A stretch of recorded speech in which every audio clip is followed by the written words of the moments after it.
Our next story takes you to Japan, a country that usually makes headlines for technology and culture, but it's now making headlines for something terrifying. Not a typhoon or an earthquake, but wild bears. They're roaming the streets of Japanese towns. They're breaking into people's homes and they're attacking people in broad daylight. Since April this year, at least 12 people have been killed. That's the highest number of bear-related deaths Japan has ever seen. The situation has become so serious that Japan has now deployed its military. Soldiers are now patrolling with shields and bear spray. They're trying to restore calm in towns gripped by fear. So how did one of the world's safest countries end up at war with wild animals? Here's a report. Japan is facing a new kind of emergency. Not an earthquake, not a typhoon, but bears. They are entering homes. They are attacking shoppers. Since April, more than 100 people have been attacked. 12 people have been killed. That is the highest death toll ever recorded by the Japanese authorities. 2/3 of those deaths are in Akita and Iwate prefectures. Now soldiers are on the move. Troops have been deployed to the mountain town of Kazuno. They came in army trucks. They wore helmets, shields, and body armor. They carried sticks and bear spray, but not guns. Officials say the troops will not use firearms to kill the animals. Their mission is to set and transport traps and assist local hunters. The threat is growing fast. Akita's governor says bear sightings have jumped 6-fold this year. The prefecture has declared the situation truly dire. Local authorities say they cannot cope.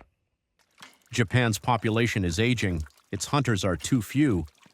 And farmland once separating towns from forests now lies abandoned. There are a lot of bears in this area, and so the awareness of bears is very high. Regrettably, however, we have seen around 7 casualties this year. No matter how careful people are, with the bear population this high, the number of incidents is not decreasing. Experts say a poor acorn harvest is driving bears into towns. Climate shifts have reduced their food supply in the mountains. Warmer winters are disrupting hibernation. And rural depopulation is erasing the boundary between people and bears. The result? Hungry, disoriented animals moving through neighborhoods. The new Prime Minister Sanae Takaichi has made this a national priority. Her cabinet is drafting a policy package. Plans include recruiting more licensed hunters and allowing them to respond faster in urban areas. The government says Japan cannot afford to delay bear countermeasures. In recent weeks, bears have stormed a supermarket and injured 2 men. They attacked a tourist waiting at a bus stop near a UNESCO World Heritage Site. A worker at a hot spring resort was mauled to death, and schools have shut after bears were seen wandering near playgrounds.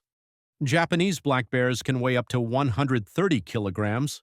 Brown bears on Hokkaido reach 400 kilograms. They can outrun a human easily. Besides, it is not the first time Japan has deployed troops for wildlife control.